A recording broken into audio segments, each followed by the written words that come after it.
The morning, the certified letter arrived from the Meadowbrook Hills Homeowners Association.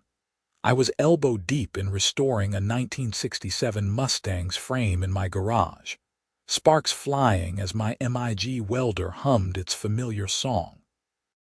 I'm Nathan Kramer, and I had been running a small welding business out of my detached garage in this Phoenix suburb for the past 3 years without a single complaint. The letter changed everything. I peeled off my welding gloves and tore open the envelope, reading words that made my blood pressure spike.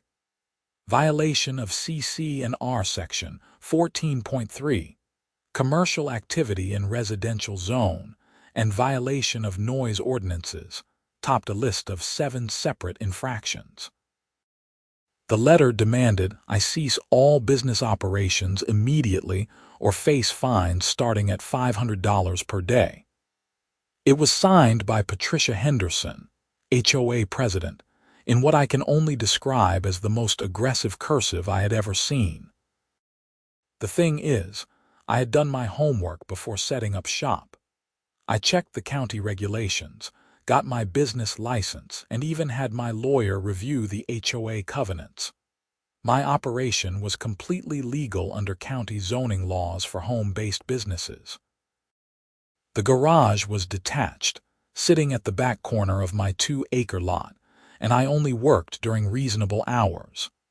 My nearest neighbor was 300 feet away through a thick grove of mesquite trees. I called the number on the letterhead and got Patricia's voicemail. Her outgoing message was exactly what I expected, clipped, formal, and ending with violations will be prosecuted to the fullest extent of our authority. I left a calm message explaining that my business was legally permitted and requesting a meeting to discuss the matter. She called back within 10 minutes. Mr. Kramer, this is Patricia Henderson. Your commercial activities are in clear violation of our community standards. Mrs. Henderson, I appreciate your call. However, I have all the proper permits and licenses. Under Arizona state law, home-based businesses are allowed as long as they meet certain criteria, which mine does. The HOA covenants supersede county regulations, she said, her voice sharp enough to cut steel. We have standards in this neighborhood. Your industrial noise and commercial traffic are unacceptable. I took a deep breath. I work alone, so there's no commercial traffic, and I keep my hours between 9 a.m. and 5 p.m. on weekdays. What specific noise complaints have you received? That's confidential information. You have 72 hours to comply, Mr. Kramer. Good day. The line went dead. I stood there in my driveway, staring at my phone, trying to process the absurdity. I had lived in Meadowbrook Hills for 5 years, paid my HOA dues on time every month, kept my lawn pristine, and never caused trouble. My welding business was my livelihood, supporting me and helping me save for the future after I left my corporate engineering job to pursue what I loved. I called my lawyer, Tom Richardson, and explained the situation. He listened carefully, asked a few questions, and gave me his assessment. Nathan, you're in the right here. Arizona state law explicitly protects home-based businesses that meet certain thresholds. You're not storing hazardous materials in excess, you're not creating traffic issues, and you're within noise ordinance hours. The HOA can't override state law on this. But here's the problem. Fighting them will cost you time and money. So what do? Document everything. Keep working. If they fine you, don't pay. We'll take them to arbitration. I've dealt with Patricia Henderson before on another case. She's overzealous and likes to bully people into compliance. Most homeowners just cave because they don't want the hassle. I wasn't most homeowners. I sent a certified letter back to the HOA, politely declining to cease operations and citing the relevant state statutes. I included copies of all my permits and licenses. I also installed security cameras around my property, a decision that would prove more valuable than I could have imagined. 2 days later, I got the first fine, $500, then another one the day after. I documented each one and forwarded them to Tom. Meanwhile, I continued working. I had contracts to fulfill, including a custom gate for a ranch in Scottsdale and repairs on industrial shelving for a warehouse in Tempe. Patricia escalated. She started showing up at my property unannounced, clipboard in hand, taking photos and notes. The first time, I was welding a frame for a decorative staircase railing when I noticed her standing at the edge of my driveway, her silver Lexus SUV parked on the street. I shut off my equipment and walked over. "Can I help you, Mrs. Henderson?" She looked at me over her designer glasses, her perfectly styled blonde hair not moving an inch in the desert breeze. "I'm documenting ongoing violations for our enforcement proceedings. You're welcome to observe from the street, but this is private property. You need permission to be on my driveway. The HOA has the right to inspect properties for violations, with notice and during reasonable hours, and only the exterior visible from common areas or the street. You're on my driveway, which is private property. I'm going to have to ask you to leave." Her face flushed red. "This is exactly the kind of hostile attitude we've come to expect from you, Mr. Kramer. I've been nothing but professional. Please leave my property." She spun on her heel and stalked back to her Lexus, nearly dropping her clipboard. I made sure to get the whole interaction on my security cameras. The harassment continued for weeks. The HOA sent me violation notices for the most ridiculous things. My grass was supposedly a quarter-inch too tall, my house number wasn't the approved font, my garbage cans were visible from the street for 15 minutes past the allowed time. Each came with fines. I documented everything and didn't pay a cent. Then they filed a lien against my property for unpaid fines, which now totaled $7,000. Tom filed a motion to dismiss and countersued for harassment. We had a court date set for 6 weeks out. During all this, I kept working. My reputation as a skilled welder had spread through word of mouth and online reviews. I specialized in both functional and artistic metalwork, and I took pride in every project. The irony wasn't lost on me that I was probably the only certified welder within 10 miles who could handle both structural and decorative work. 3 weeks before our court date, on a Tuesday evening around 6 p.m., I heard sirens. Living near the center of Meadowbrook Hills, you occasionally heard emergency vehicles, but these sounded close and multiple.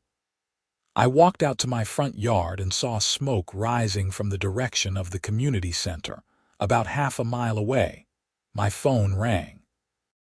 It was my neighbor, George Martinez, who lived on the adjacent property. "Nathan, you seeing this? Something big is happening at the community center." "Yeah, I see the smoke. What do you think it is?" "Don't know, but there are fire trucks and everything. I'm heading over to check it out." Curiosity got the better of me, so I drove over. The scene was chaotic but controlled. Fire trucks blocked the parking lot entrance, and firefighters were hosing down a small fire that had apparently started in the landscaping near the building's propane tanks. The bigger issue, I learned from listening to the firefighters, was structural damage. The community center was a large building that housed the HOA offices, a gym, a pool facility, and meeting rooms. It was the crown jewel of Meadowbrook Hills, the reason HOA dues were so high. The fire had damaged a decorative metal pergola attached to the building, and more critically, the heating had caused structural supports to warp. I watched as a city inspector arrived and began examining the damage.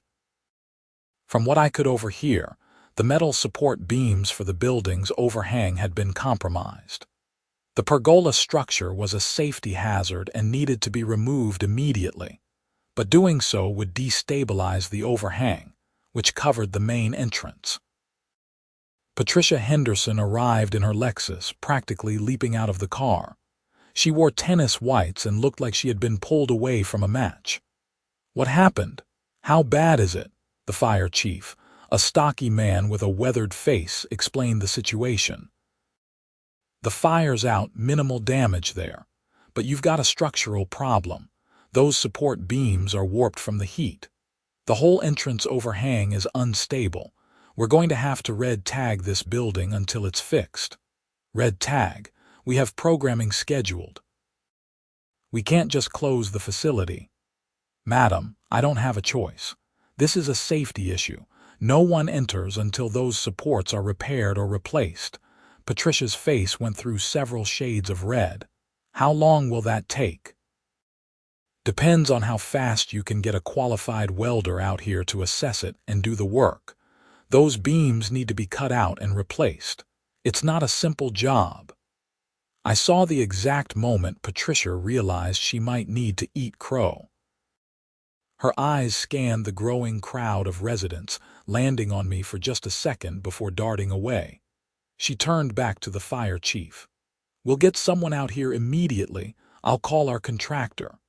I headed home, a small smile on my face. The universe had a sense of humor. The next morning, I was working on a custom fire pit bowl when my phone rang from an unknown number. I let it go to voicemail.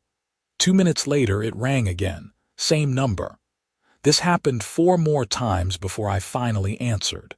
"Nathan Kramer." "Mr. Kramer, this is Patricia Henderson." Her voice was strained, professional, but missing its usual edge. "I'm calling regarding an urgent matter." "I'm listening." "The community center has experienced structural damage to its steel support beams. We need a qualified welder to handle emergency repairs." "I've been told you have the necessary certifications." I let the silence hang for a moment. "That's correct. I'm a certified structural welder with 15 years of experience. We need someone immediately. Our regular contractor can't get anyone out here for 10 days. The building is red tagged, and we're losing thousands in programming fees every day it's closed." "I see, and you're calling me because—" Another pause. "Because you're qualified and local." "Mrs. Henderson, you've spent the last 2 months trying to shut down my business.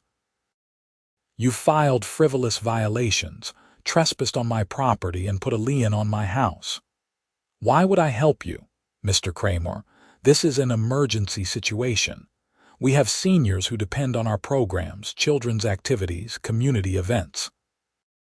Personal differences aside, this is about the community.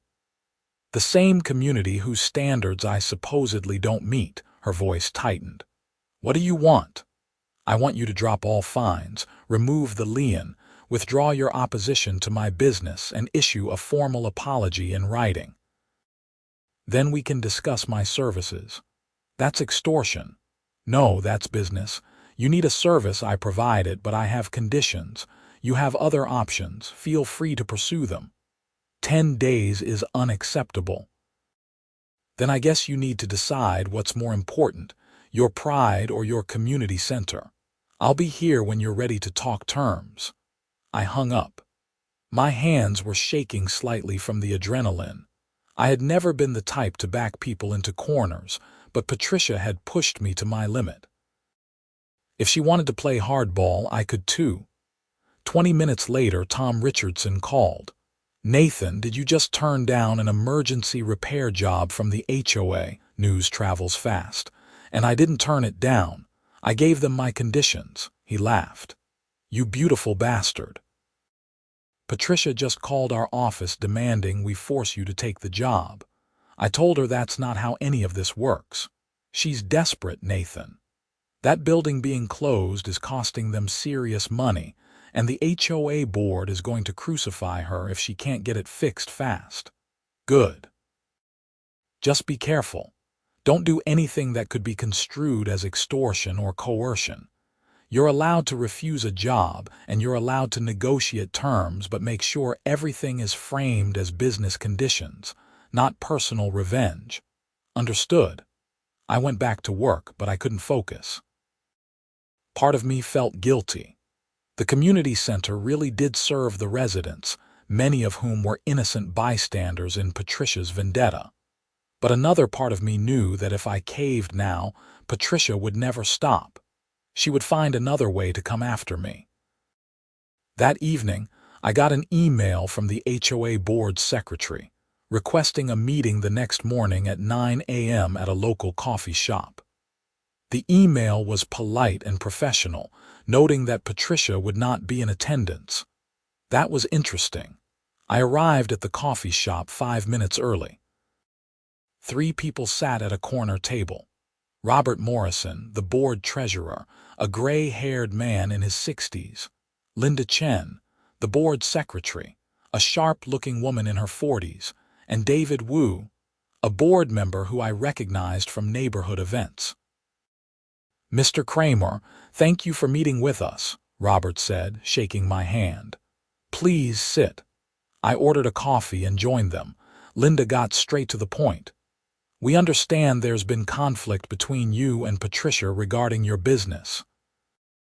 We've reviewed your file and consulted with our attorney. Frankly, Patricia overstepped. Your business is legally permitted, and the violations she issued were not properly authorized by the full board."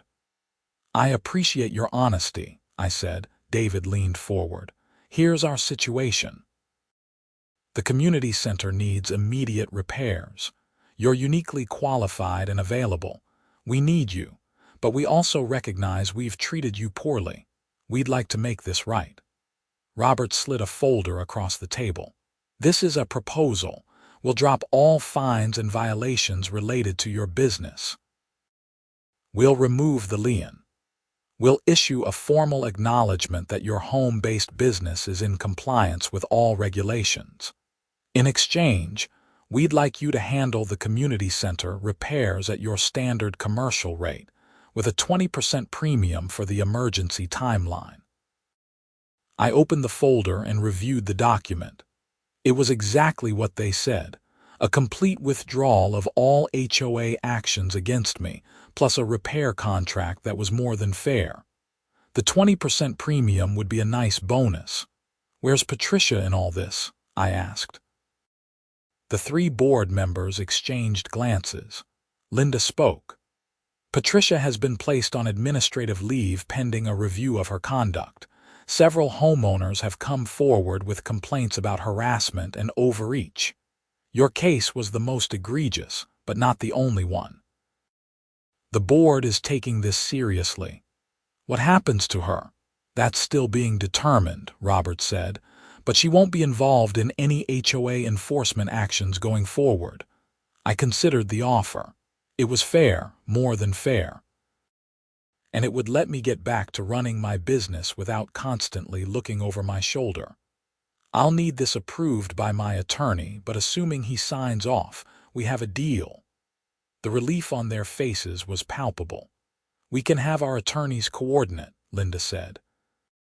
"How quickly can you start on the repairs?" "I need to assess the damage first. Give me access to the site this afternoon, and I'll have a timeline for you by end of business today."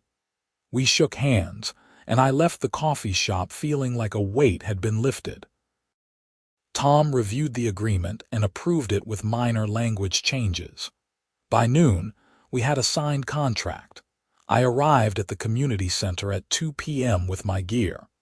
The fire chief met me there to escort me past the red tag notice. The damage was worse than I expected. The decorative pergola had been custom-made, with intricate scrollwork welded to structural beams. The heat from the fire had warped 3 main support beams, and the metal had twisted in ways that created immediate danger. The entire overhang was being held up by temporary supports the fire department had installed. I took measurements, photos, and notes. The beams were 12-inch steel I-beams, which would need to be custom ordered. The decorative work could be replicated, but it would take time. I called my supplier and explained the situation. They had the I-beams in stock and could deliver them the next day for a rush fee. By 5 p.m., I had a complete assessment. The job would take 5 days. 1 day to fully support and stabilize the structure, 1 day to cut out the damaged beams, 2 days to install and weld the new beams, and 1 day for the decorative work and inspection. I submitted my timeline and quote to the board. Robert called me within an hour. "Nathan, this is excellent work. When can you start?" "Materials arrive tomorrow morning. I can start at 8 a.m. "Perfect. We'll have the building manager meet you with access, and Nathan, thank you, we know you didn't have to help us." "It's business," I said, "but you're welcome." That night, I prepared my equipment and reviewed my welding procedures. Structural work on a public building had to be perfect. One bad weld could mean catastrophic failure and liability I couldn't afford. I double-checked my certifications, made sure my equipment was calibrated, and got a good night's sleep. The next morning, I arrived at the community center to find a small crowd of residents watching. Word had spread about the repairs, and people were curious. I also noticed Patricia's Lexus parked across the street, her silhouette visible in the driver's seat. She was watching. The building manager, a friendly guy named Carlos, gave me access and showed me where I could set up. "Man, we're glad you're here. This place is the heart of the neighborhood. A lot of people depend on it." "I'll get it fixed," I assured him. The delivery truck arrived with the I-beams right on schedule. I spent the first day installing additional temporary supports and carefully mapping out the removal process. This wasn't the kind of job you rushed. One wrong cut and the entire overhang could collapse. By day 2, I had a rhythm going. I started each morning early, breaking only for water and quick meals. The weather was typical Phoenix in October: pleasant mornings, warm afternoons, perfect welding weather. I cut out the first damaged beam using a plasma cutter, working in sections to maintain structural integrity. Each cut was calculated and supported. Residents stopped by throughout the day, watching from a safe distance. Most were encouraging, thanking me for helping. A few asked about my business, and I handed out cards. The irony wasn't lost on anyone that the welder the HOA tried to shut down was now saving their community center. On day 3, I began installing the new beams. This was precision work. Each beam had to be positioned exactly right, welded with perfect penetration, and tested for structural integrity. I worked in full safety gear, my welding hood down, moving the torch in steady patterns that had become second nature over 15 years. During a break, I noticed Patricia had moved from her car to a bench near the parking lot. She sat there, arms crossed, watching me work. I ignored her. Linda Chen stopped by around lunchtime. "How's it going?" "On schedule. These welds need to cure overnight, but I'll start the decorative work tomorrow. The board is impressed with your professionalism. We're sorry about everything that happened." I wiped sweat from my forehead. "I appreciate that. I just want to do my work and be left alone." "You will be." "I promise." That evening, as I was packing up my equipment, Patricia approached. I tensed, ready for another confrontation, but she looked different, smaller somehow, tired. "Mr. Kramer, could I speak with you for a moment? I'm listening." She took a breath. "I owe you an apology. I was wrong about your business, and I was wrong in how I handled it. I let personal biases affect my judgment, and I'm sorry." I studied her face. She looked sincere, but I had been burned before. Why the change of heart? Because I've had time to think. Because the board has helped me see how out of line I was. And because watching you work these past few days, seeing how professional you are, how skilled, I realized I wasn't protecting the community. I was just being a bully. It took courage to admit that, especially for someone like Patricia. I appreciate the apology. I know I can't undo the damage, but I want you to know I'll be recommending you for any metalwork the HOA needs going forward, and I've withdrawn all my opposition to your business license renewal. Thank you. She nodded and walked away. I stood there in the fading desert sun, feeling something shift. Maybe people could change. Maybe day 4 was decorative work. I had taken detailed photos of the original pergola scrollwork and used them to recreate the design. This was where my artistic side came out. I heated steel rods and bent them into flowing curves, welded them into patterns that mimicked the original but added my own touches. It was satisfying work, the kind that reminded me why I loved welding. A news crew showed up around noon. Apparently, the story of the HOA that tried to shut down the only local welder and then needed him for emergency repairs had made the rounds on social media. I agreed to a brief interview during my lunch break. The reporter, a young woman named Sarah Kim from Channel 12, asked me about the situation. I kept my answers professional and diplomatic. The HOA and I had a disagreement that's been resolved. Right now, I'm focused on getting this community center back open for the residents who depend on it. How does it feel to be the one fixing the problem after they tried to shut down your business? Honestly, it feels good to use my skills to help the community. That's why I got into welding, to build things, fix things, make things better. The interview aired that evening and went viral online. By the next morning, my phone was buzzing with new client requests from all over the Phoenix metro area. Apparently, the combination of skill and grace under pressure was good for business. Day 5 was inspection day.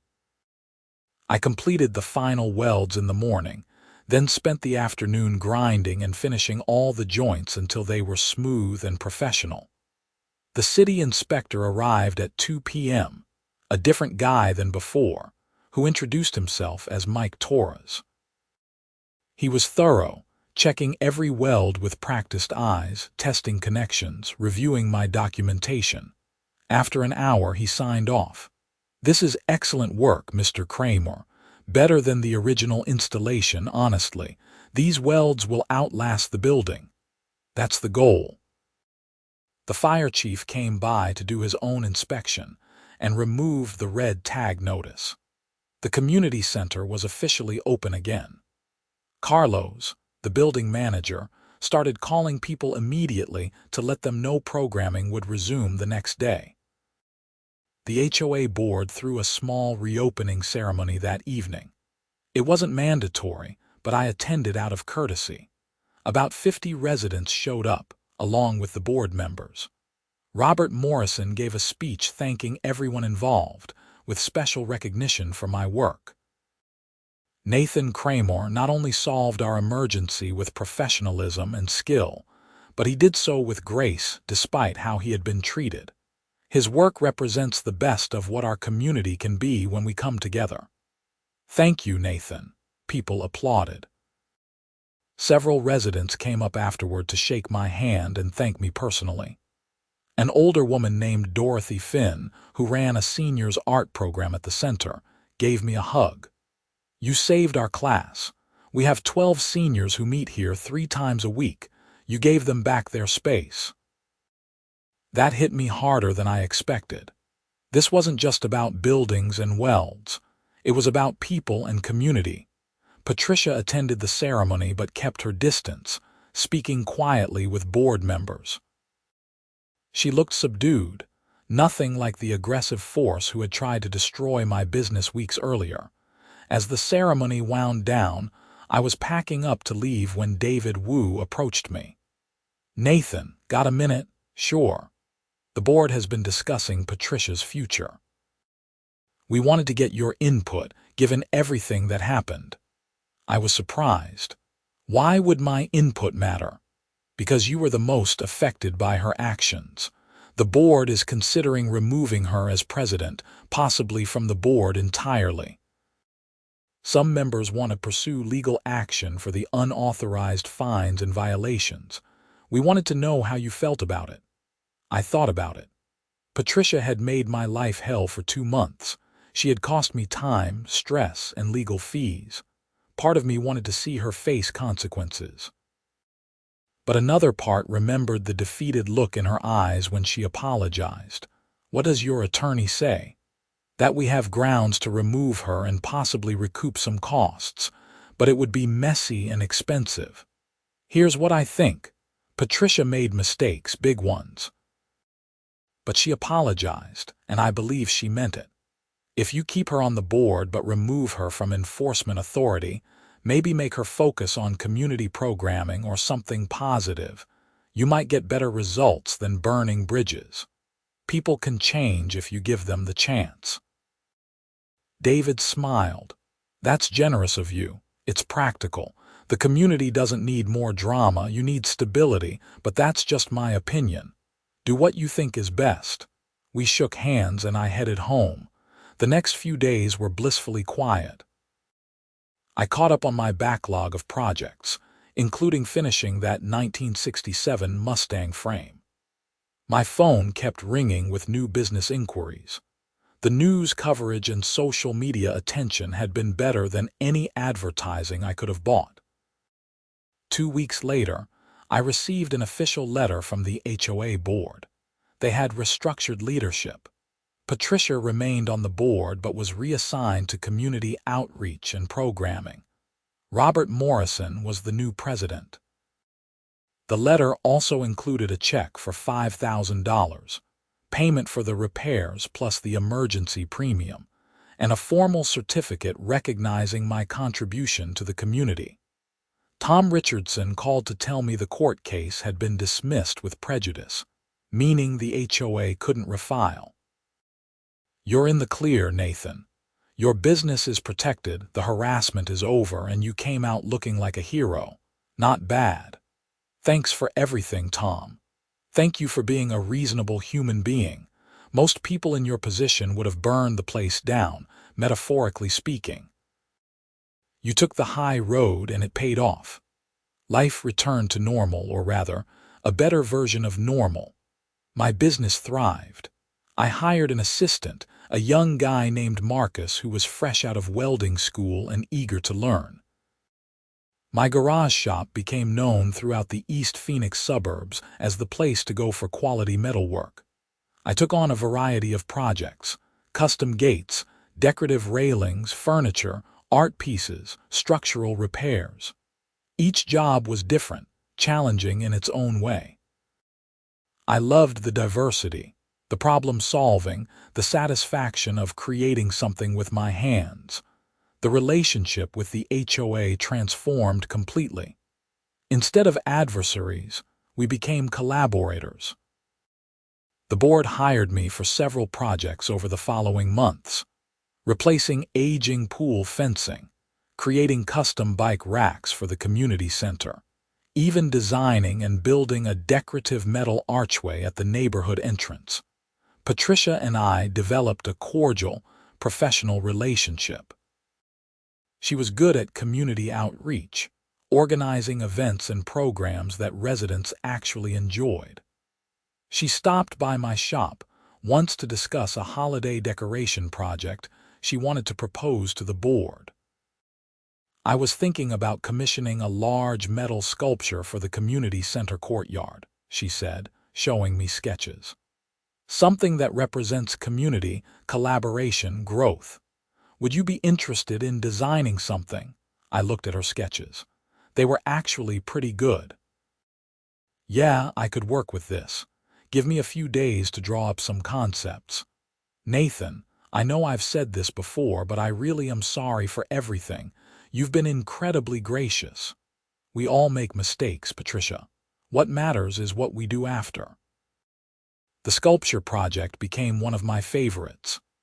I designed a piece that incorporated elements from different cultures and backgrounds represented in Meadowbrook Hills, all flowing together into a unified structure. It took 6 weeks to complete, working mostly in the early mornings and late evenings when the temperature was manageable. The unveiling drew a huge crowd. The sculpture stood 12 feet tall, made of stainless steel and copper, with elements that moved slightly in the wind. People loved it. The local newspaper ran a feature about it, and it became a symbol of the neighborhood. Standing there at the unveiling, watching families take photos with the sculpture, kids running around its base, I felt something I hadn't expected. Pride not just in my work, but in being part of this community. It had been a rough road getting here, full of conflict and stress, but we had come out the other side better for it. George Martinez, my neighbor who had watched the whole saga unfold, came up and clapped me on the shoulder. "Man, you played that perfectly. From villain to hero in 2 months." "I was never the villain," I said. "In Patricia's head you were, but you changed her mind and everyone else's. That takes character." A few months later, the Phoenix Small Business Association recognized me with an award for entrepreneurship and community contribution. The ceremony was held at a downtown hotel, fancy and formal. Patricia was there, representing the HOA. She was one of the people who had nominated me. During her speech, she talked about the conflict, her mistakes, and what she learned. I thought I was protecting our community by enforcing rules strictly. What I learned from Nathan Kramer is that communities aren't built on rules. They're built on people, on skills, on collaboration, and on forgiveness. Nathan had every right to tell us to go to hell when we needed his help. Instead, he showed us what real community service looks like. This award is well deserved. The applause was genuine. I accepted the award, gave a short speech thanking my clients and the community, and enjoyed the rest of the evening. It was surreal how much had changed in 6 months. My business continued to grow. Word of mouth brought clients from across the Phoenix metro, from Scottsdale to Glendale to Chandler. I took on bigger projects, including structural work for commercial buildings and artistic installations for public spaces. Marcus developed into a skilled welder, and I eventually hired a second assistant. The welding shop in my garage became too small, so I leased a proper commercial space in a nearby industrial park. The move was bittersweet. That garage shop was where I had built my business, where I had fought for my right to do what I loved. But growth meant evolution. I kept the garage set up for small projects and personal work. Sometimes I'd go out there in the evenings, fire up my MIG welder and work on art pieces just for myself. The familiar hum of the machine, the smell of hot metal, the arc's bright glow, these were the elements that had drawn me to welding in the first place. One evening, about a year after the community center incident, I was working on a steel sculpture in my garage when Patricia's Lexus pulled into my driveway. I shut off my equipment and walked out, curious. She got out of the car carrying a folder. "Hi, Nathan. Got a minute?" "Sure. What's up?" "I wanted to show you something." She opened the folder and pulled out a printed document. "This is the draft of new HOA guidelines I've been working on with the board. We're revising our policies on home-based businesses to be more supportive and less restrictive. I wanted your input before we finalize it." I read through the document. It was thoughtful and balanced, protecting residential character while allowing reasonable business activities. "This is really good, Patricia. Fair and sensible. I learned from the best," she said with a small smile. "I also wanted to tell you that I'm leaving the board at the end of my term. I'm going to focus more on volunteer work, less on rules and enforcement. It's not where my heart is." "What will you do?" "I'm going to start a program connecting seniors with local artists and craftspeople for classes and workshops. Dorothy Finn from the art program and I have been planning it. We want to use the community center to bring people together, teach skills, create connections." That sounds perfect for you, I said, meaning it. I wanted to ask if you'd be willing to teach a basic metalworking class. Nothing too technical, just introduction to the craft. We'd pay you, of course. I thought about it. Teaching had never been on my radar, but the idea intrigued me. Passing on skills, inspiring maybe the next generation of welders. Yeah, I'd be interested. Let's talk details. We spent the next 20 minutes discussing the program. Patricia's enthusiasm was infectious. This was who she was meant to be. Someone who brought people together, not someone who pushed them apart. Everyone has talents. It just takes time sometimes to find where they fit. After she left, I went back to my sculpture. The piece was abstract, representing transformation and growth. I had started it months ago but couldn't quite figure out how to finish it. Now, standing there with my torch, I saw it clearly. The final element needed to be an opening, a space that suggested possibility, potential, the future. I heated a steel rod and carefully bent it into shape, welding it into place with precise, controlled passes. The addition completed the piece, bringing balance and meaning. Sometimes the missing element isn't something you add, it's something you leave open. The following spring brought new projects and opportunities. My commercial shop was thriving, and I had 4 employees now, including Marcus, who had become my lead welder. We took on a major contract fabricating structural supports for a new mixed-use development in Temp, my biggest job to date. The metalworking classes at the community center were a hit. I taught one Saturday morning a month, showing a rotating group of residents basic techniques.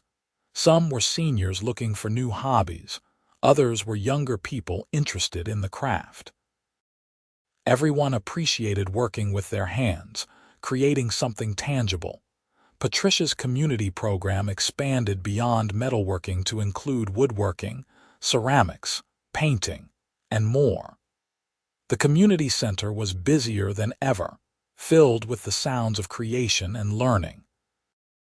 It became what it was always meant to be, a true center of community life. The HOA and I maintained an excellent relationship. They hired me for various projects, recommended me to residents, and even featured my business in the neighborhood newsletter. The transformation from antagonists to partners was complete. One afternoon, I was working at my commercial shop when Tom Richardson called. "Nathan, got some interesting news for you. Remember that lawsuit your HOA filed and then dropped?" "Yeah." "Well, word got around in legal circles about what happened. I've been contacted by 3 other homeowners in different HOAs around Phoenix dealing with similar issues. They want representation, and they're asking if you'd be willing to consult on their cases, share your experience." "Consult how?" "Just talk to them, explain how you handled it, what worked, what didn't. Your story could help a lot of people who are being bullied by overzealous HOAs.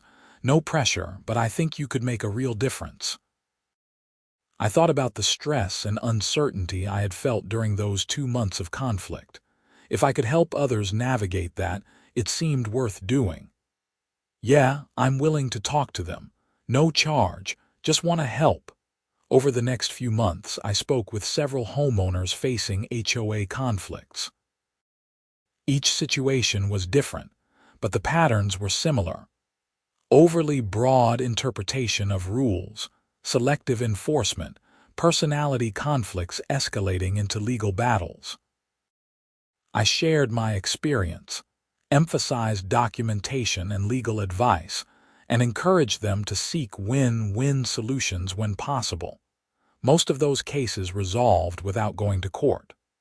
A few led to HOA reforms, improved policies, and better relationships. One case in Chandler resulted in the HOA president resigning after it came out she had been embezzling dues to fund personal expenses. That one involved police and eventual criminal charges. Seeing the impact my experience could have reinforced something I had learned through my own conflict. Systems only work when people make them work. HOAs weren't inherently good or bad. They were tools for managing communities, and like any tool, they could be used well or poorly. It depended on the people involved. 2 years after the community center incident, Meadowbrook Hills celebrated its 25th anniversary with a neighborhood festival. I donated my time to design and build decorative metal pieces for the event: archways, plant stands, display frames. Marcus and my other employees helped, turning it into a team project.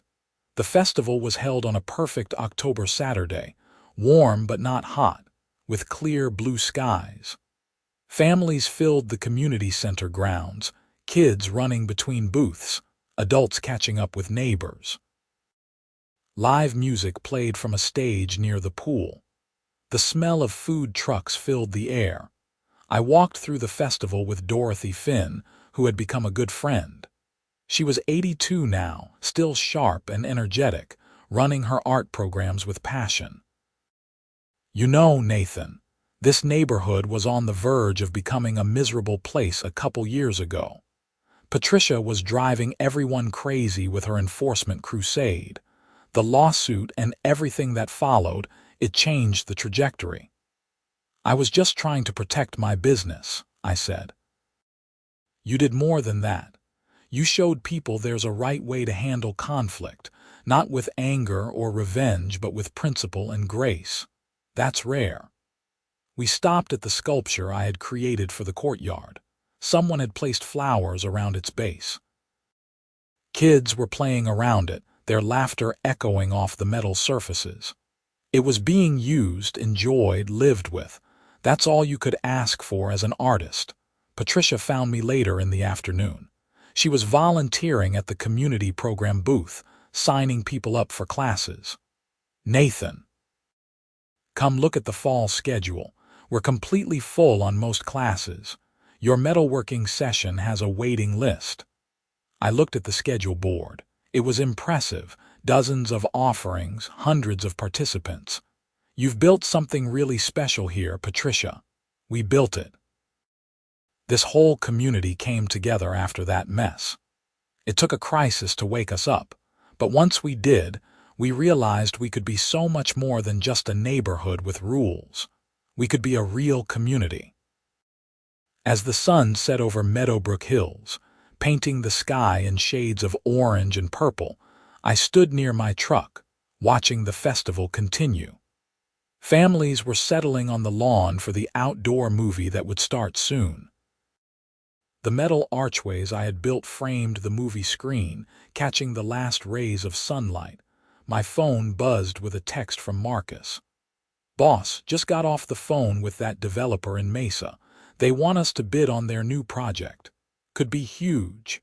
I smiled and texted back, "Send me the details." "We'll put together a proposal Monday." Business was good. Life was good. The journey from that first threatening letter to this moment had been challenging, sometimes infuriating, but ultimately rewarding. I had stood my ground, defended my rights, but also extended grace when the opportunity came. Both were necessary. George Martinez walked over carrying 2 bottles of beer from one of the vendor booths. "Figured you could use this." "Thanks, man." We clinked bottles and watched the festival together. "You know what's funny?" George said. "When you first told me the HOA was coming after your welding shop, I told you to just shut it down and avoid the hassle. I'm glad you didn't listen." "Yeah, me too." "You going to that city council meeting next week? They're discussing new zoning regulations for home-based businesses." "Probably should." "Why?" "They want input from local business owners. Your story would carry weight." I nodded. Getting involved in local policy wasn't something I had considered, but it made sense. If I could help shape regulations that protected other small business owners, that seemed worth the time. The movie started, and the crowd settled in. I stayed for a while, enjoying the community I had fought to be part of. Eventually, I headed home, driving through the familiar streets of Meadowbrook Hills, past houses lit from within, families visible through windows living their lives. My garage shop was dark when I got home. I flipped on the lights and looked around at my equipment, my tools, my workbench covered with projects in various stages of completion. This space had been the center of so much conflict, but it had also been my sanctuary, my creative space, my livelihood. I ran my hand along the frame of my MIG welder, the machine that had caused so much trouble and ultimately brought so much good. It was just a tool, metal and wires and electronics, but in the right hands it could create, repair, connect, and build. The next Monday, I attended the city council meeting. About 20 people were there, mostly business owners and neighborhood representatives. The discussion centered on balancing residential character with economic opportunity. I waited until the public comment period and stood to speak. My name is Nathan Kramer. I run a welding business out of my home in Meadowbrook Hills. 2 years ago, my HOA tried to shut me down, claiming I violated community standards. What followed was a legal battle that ended when the community center needed emergency repairs, and I was the only welder available. That experience taught me something important. We need regulations that protect both neighborhoods and businesses. Home-based businesses are part of the American dream, but they have to coexist with residential life. The key is clear standards, fair enforcement, and communication. I spoke for 5 minutes, outlining reasonable guidelines based on my experience. Several council members took notes. After the meeting, 2 of them approached me to continue the discussion. 6 months later, the city adopted new home-based business regulations that incorporated many of the suggestions from that meeting. The 3rd year brought expansion. I moved my family shop to a larger facility and opened a second location in North Scottsdale. The business employed 12 people now, taking on projects throughout Arizona. We had developed specialties in both structural welding and custom artistic metalwork, a combination that set us apart from competitors. Marcus took over as operations manager at the original location, freeing me to focus on design work and major client relationships. I still did hands-on welding for special projects, but my role had evolved. I was building a company, not just running a shop. Through it all, I maintained my connection to Meadowbrook Hills. I still lived in the same house, still taught the monthly metalworking class, still took on neighborhood projects when asked. The community had become genuinely important to me, not just a place I lived, but a place I belonged. Patricia's volunteer program had grown into a nonprofit organization serving multiple neighborhoods. She secured grants, partnered with schools, and created pathways for young people to explore trades and crafts. I served on the advisory board, helping connect the program with other metalworkers and fabrication shops. One spring evening, I was teaching a class at the community center when a 15-year-old kid named Anthony stayed after to ask questions. He was quiet, intense, watching everything with focused attention. "Mr. Kramer, how did you know you wanted to be a welder?" I thought back to my own teenage years, working in my father's garage, learning to join metal. I liked making things. I liked that welding was both technical and creative. You could build something functional or something beautiful, sometimes both at once. Could I learn? Like really learn, not just the basics from class. You interested in this as a career? Maybe. I like working with my hands. School is okay, but this feels different, like it matters. I saw something of myself in him. Tell you what, if your parents are okay with it, you can come by my shop on Saturday mornings. I'll teach you properly, no charge. His face lit up. Really, really. But you have to commit. Show up on time, work hard, follow safety rules. This isn't a hobby if you want to do it professionally. It's a craft, and crafts require discipline. I can do that. Anthony became my apprentice, showing up every Saturday at 7 a.m. sharp. He had natural talent and serious dedication. Over the next 2 years, I taught him everything I knew: MIG, TIG, stick welding, plasma cutting, metal fabrication, design principles, client relations. He absorbed it all like a sponge. By the time Anthony graduated high school, he was skilled enough to work professionally. I offered him a job at my shop, and he accepted. Watching him develop reminded me why I loved this work. It wasn't just about the metal or the welds. It was about passing something on, building something that lasted beyond yourself. 5 years after the community center incident, I was invited to speak at a national small business conference in Las Vegas. They wanted me to talk about overcoming obstacles and building community relationships. I almost declined, uncomfortable with public speaking, but Tom Richardson convinced me to accept. Your story resonates with people, Nathan. Home-based businesses face these challenges everywhere. You have insights that could help thousands of entrepreneurs. So I went to Las Vegas and gave a 30-minute presentation to about 200 people. I talked about the HOA conflict, the emergency repair, the transformation of relationships. I emphasized documentation, legal support, professional conduct, and the importance of seeking win-win solutions. The response was overwhelming. People lined up afterward to thank me, share their own stories, ask for advice. I exchanged contact information with dozens of business owners facing similar challenges. The conference organizers asked me to speak at regional events throughout the year. What started as a local conflict had become a platform for advocacy.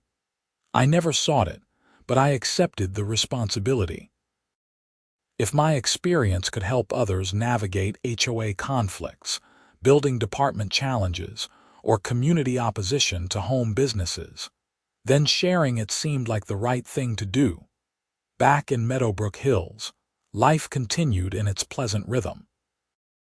The neighborhood had genuinely become a model for what HOAs could be at their best: supportive, reasonable, focused on community building rather than rule enforcement. The board maintained high standards, but applied them fairly and with common sense. Patricia retired from the board entirely, focusing full-time on her nonprofit. We stayed in touch, occasionally meeting for coffee to discuss program ideas or just catch up. The antagonism that had once defined our relationship was completely gone, replaced by mutual respect and genuine friendship. One afternoon, we sat at a coffee shop near the community center, reviewing plans for a new youth welding program her organization wanted to launch. "You know what's crazy?" Patricia said. "If someone had told me 5 years ago that you and I would be sitting here as friends, working on projects together, I would have thought they were insane." "People change," I said. "Situations change. You were in the wrong role back then. Enforcement wasn't your strength. Building programs, bringing people together, that's where you shine." "I was also a control freak who thought rules mattered more than people," she admitted. "You showed me the difference. It wasn't pleasant at the time, but I needed to learn that lesson." We finished our coffee and walked over to the community center. The sculpture in the courtyard had developed a patina over the years, the copper elements turning green, giving it character. Kids still played around it. Couples took photos with it. It had become part of the neighborhood's identity. As I stood there, looking at something I had created that had become woven into the fabric of the community, I felt a deep sense of satisfaction. Not pride exactly, but something quieter and more profound. I had made a difference here. Not by seeking recognition or fighting for status, but by standing my ground when necessary and extending grace when possible. My phone rang. It was Marcus from the shop. "Boss, we got an issue with the temp project. The client wants to modify the design, but it affects the structural calculations. Need your input. Be there in 20 minutes. I said goodbye to Patricia and headed to my truck. The work never stopped, but I wouldn't have it any other way. Each project brought new challenges, new opportunities to solve problems, to build something lasting. Driving through Meadowbrook Hills toward my commercial shop, I passed houses where I had done work over the years. Custom gates, decorative railings, repaired fences. Each one was a small connection to the community, a piece of myself integrated into the neighborhood. The temp project was indeed complex. We spent 3 hours reviewing the design modifications, running new structural calculations, and developing a revised proposal. The client approved it the next day, and we moved forward. Just another day in the life of a growing business. That weekend, I took some personal time. I went to my garage shop at home, now mostly used for small projects and teaching, and worked on a new sculpture. This one was for myself, not a commission. Abstract curves of stainless steel representing the journey I had been on. Conflict, resolution, growth, community. As I worked, heating metal and shaping it with hammer and torch, I thought about how far I had come. From that certified letter threatening to destroy my business to this moment of stability and success, the path had been challenging but ultimately rewarding. The sculpture took shape over several weekends. When I finally completed it, I placed it in my front yard, visible from the street. It was a statement, a reminder. This was who I was, what I did, and I wasn't hiding it. The HOA didn't object. Nobody complained. It became just another part of the neighborhood, accepted and even appreciated. Years continued to pass. My business matured into a respected regional company. Anthony, my former apprentice, eventually became a partner in the firm. Marcus opened his own shop in Mesa with my support and mentorship. I had built not just a company but a legacy of skilled craftspeople carrying on the trade. Meadowbrook Hills remained my home. I could have moved to a larger property, maybe bought a place with dedicated shop space, but I stayed. This neighborhood, with all its history and relationships, was where I belonged. The garage where I had started my business remained a symbol of everything I had built. Patricia's nonprofit grew into a statewide organization, operating programs in dozens of communities. She was recognized with awards, featured in magazine articles, invited to speak at conferences. She had found her true calling, and watching her success was genuinely rewarding. The community center underwent renovations, expanding to meet growing demand. The structural beams I had welded years ago remained solid, supporting the overhang that now covered an enlarged entrance. My work, quite literally, held up the building that held up the community. One evening, perhaps 8 years after the original incident, the HOA board organized a recognition event honoring long-term residents who had contributed to the neighborhood. I was surprised to be included, but the board insisted. Robert Morrison, who had served as president for 6 years before retiring, gave a speech. Nathan Kramer represents the best of what Meadowbrook Hills can be. When faced with unfair treatment, he stood his ground legally and professionally. When the community needed his help, he provided it without hesitation. And over the years since, he has contributed countless hours and immeasurable skill to make this neighborhood not just a place to live, but a place to belong. Thank you, Nathan. The applause was warm and genuine. I accepted a plaque and gave brief remarks, thanking the community for becoming my home and expressing hope that the lessons learned from our conflict would continue to guide the neighborhood toward fairness and collaboration. After the ceremony, I stood in the community center courtyard, surrounded by metalwork I had created over the years. The original sculpture, now nearly a decade old, still drew attention. The archways I had built for various events had become permanent fixtures. Railings, gates, decorative elements all bearing my mark, all part of the place.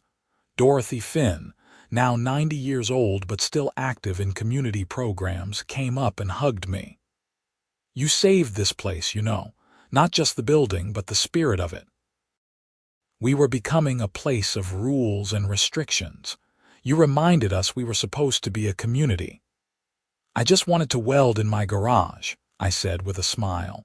"And you taught us that letting people do what they love, what they're good at, makes everyone richer."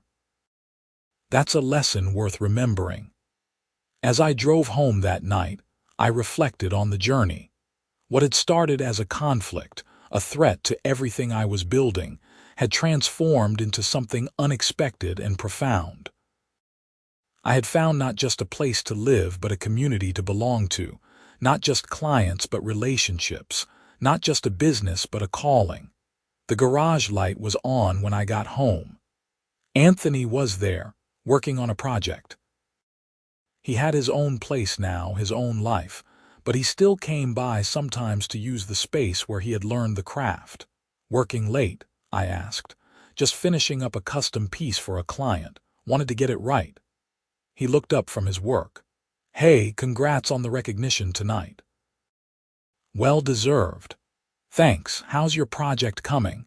He showed me a decorative gate he was fabricating, intricate scrollwork welded with precise technique. The quality was excellent, professional-level work. "Looks good. Your welds are clean. Learned from the best." We worked together for a while, the familiar sounds of the shop filling the evening air. Two welders, different generations, connected by craft and community. This was what it was all about. Skill passed on, relationships built, things created that would last. Eventually, Anthony finished his work and headed home. I stayed a bit longer, cleaning up the shop, organizing tools, preparing for whatever projects tomorrow would bring. The routine was comforting, grounding, a reminder of who I was and what I had built. I locked up the garage and walked toward my house, pausing to look back at the space that had been the center of so much conflict and creativity. The security cameras I had installed years ago during the HOA battle still recorded, though I no longer checked them obsessively. They were just there, a remnant of harder times. Inside, I made dinner and settled in for the evening. My phone showed messages from clients, emails about upcoming projects, texts from friends. Life had become full and rich in ways I hadn't expected when I first decided to leave corporate engineering and pursue welding full-time. The next morning, I was back at my commercial shop, reviewing designs for a major project, a public art installation for the city of Phoenix. My company had been selected through a competitive bidding process, and the project would be our most visible work to date. A 20-foot sculpture for a downtown plaza, representing innovation and community. The irony wasn't lost on me. The welder the HOA tried to shut down for working in his garage was now creating public art for the state capitol. The journey from threat to triumph had been long and sometimes difficult, but standing here, looking at designs that would become part of Phoenix's urban landscape, I felt grateful for every step. Patricia stopped by the shop that afternoon, touring the facility with a group from her nonprofit. They were exploring career pathways in trades, showing young people what was possible. I gave them a tour, demonstrating different welding techniques, explaining the business side, answering questions about how I got started. One kid, maybe 16 years old, asked the question that mattered. "Is it worth it? Learning a trade instead of going to college?" I thought carefully before answering. "College is great for some people. Trades are great for others." What matters is finding something you're good at and passionate about, then pursuing it with everything you have. I love welding. I love creating things, solving problems, using my hands and my mind together. That's worth everything to me. Your path might be different, but the principle is the same. Find what you love and build a life around it. The group moved on, but the kid lingered. Could I come back sometime? Learn more? Absolutely. Talk to Patricia, she'll set it up. As they left, Patricia pulled me aside. Thank you for doing this. These kids need to see that success doesn't look just one way. You're proof that standing up for what you believe, working hard, and treating people right leads to something meaningful. Happy to help. These programs matter. Evening came, and I returned home to Meadowbrook Hills. The neighborhood was quiet, families settling in for the night. I pulled into my driveway and sat for a moment, looking at my house, my garage, the life I had built here against the odds. Tomorrow would bring new projects, new challenges, new opportunities. But tonight, I was simply grateful. Grateful for the conflict that had tested me, grateful for the relationships that had supported me, grateful for the community that had ultimately embraced me, and grateful for the craft that had given me a life worth living. I walked to my garage one more time, flipping on the lights. My MIG welder sat ready, tools organized, materials stacked, everything in its place, waiting for the next creation. This was who I was. Nathan Kramer, welder, business owner, community member, craftsman. The HOA had tried to take this away, but in fighting to keep it, I had discovered something more valuable than just a business. I had found my place in the world and learned that standing your ground while extending grace could transform enemies into allies and conflict into community. That was worth more than any project, any recognition, any success. That was a life well lived.